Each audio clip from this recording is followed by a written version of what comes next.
नमस्कार। आज जो कहानी प्रस्तुत करने जा रहा हूँ उसका शीर्षक है सूनी दिवाली। 82 वर्षीय राम सेवक की पत्नी कल्याणी के निधन के बाद ये दूसरी दिवाली थी। इतने बड़े त्यौहार पर वे घर में नितांत अकेले थे। घर में पकवान कौन बनाता, लक्ष्मी जी की पूजन कौन करता। कल्याणी के निधन के बाद पूजा कक्ष प्राय बंद ही रहता था। आज भी उनका टिफ़िन सेंटर से खाना आ गया था जो उन्होंने खाकर दवाएं खा ली थीं, फिर बिस्तर पर आकर लेट गए थे। उन्हें 3 वर्ष पूर्व को वह समय याद आया जब कल्याणी के होते हुए दिवाली का पर्व कितना रौनक भरा था। कल्याणी ने इस अवसर पर लक्ष्मी पूजन का आयोजन किया था। राम सेवक भी उसमें शामिल हुए थे और लोग भी उनसे मिलने आए थे। कल्याणी ने कुछ पकवान और मिष्ठान भी बनवाए थे। बहुत जगह दिवाली का प्रसाद भिजवाया था। उनके पास भी कई घरों से दिवाली का प्रसाद आया था। कल्याणी उनका खूब ख्याल रखती थी, उन्हें दोनों वक्त समय पर दवा देती थी और उसके निधन के बाद राम सेवक जी की पूरी दिनचर्या ही गड़बड़ा गई थी। अब तो उन्हें भी लगने लगा था कि वे ज़्यादा दिन जी नहीं पाएंगे, जबकि कल्याणी से वे कहा करते थे कि वे पूरे 100 वर्ष तक जिएंगे।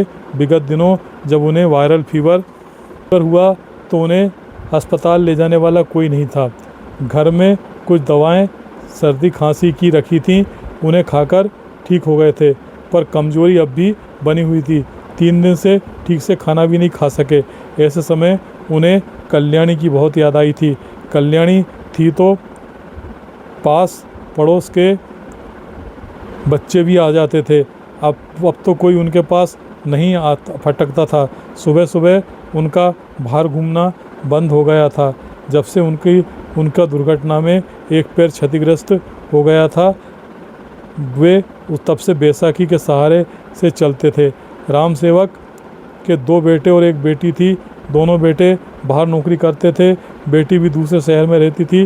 पिछली दिवाली पर तो कल्याणी के निधन के बाद पहली बार दिवाली होने पर बहुत रिश्तेदार आए थे। उनके दोनों बेटे, बहू बेटी, दामाद, बच्चे सहित आए थे। घर में काफ़ी चहल पहल रही थी, मगर इस दिवाली पर वे अकेले ही थे। कल्याणी के निधन के बाद उनकी रकम लेकर दोनों बहुओं और बेटी ने आपस में बांट ली थी। जो नकदी थी वो उनमें बढ़ गई थी। अब राम सेवक जी के पास ऐसा कुछ नहीं था जिसके लोभ में कोई उनके पास मिलने आता। सब अपने आप में मगन थे। इस कॉलोनी में वे मकान नहीं लेना चाहते थे। इसके पूर्व उनका पहले शहर में मकान था। मकान गली में,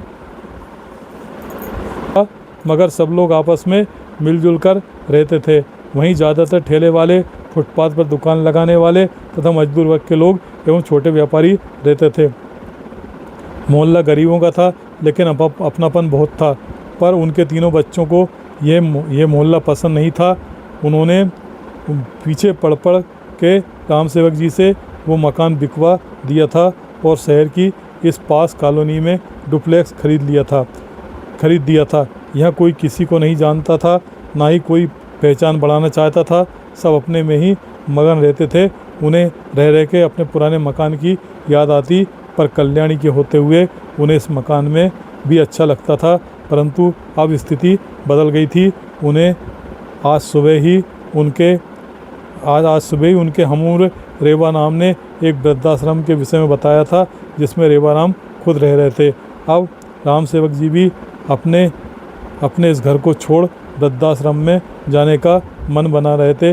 उन्हें अच्छी तरह मालूम था कि उनका घर छोड़ते ही उनके बेटे बेटी अविलंब उनका ये घर बेच देंगे। इसके बाद भी वे वृद्धाश्रम में जाना चाहते थे।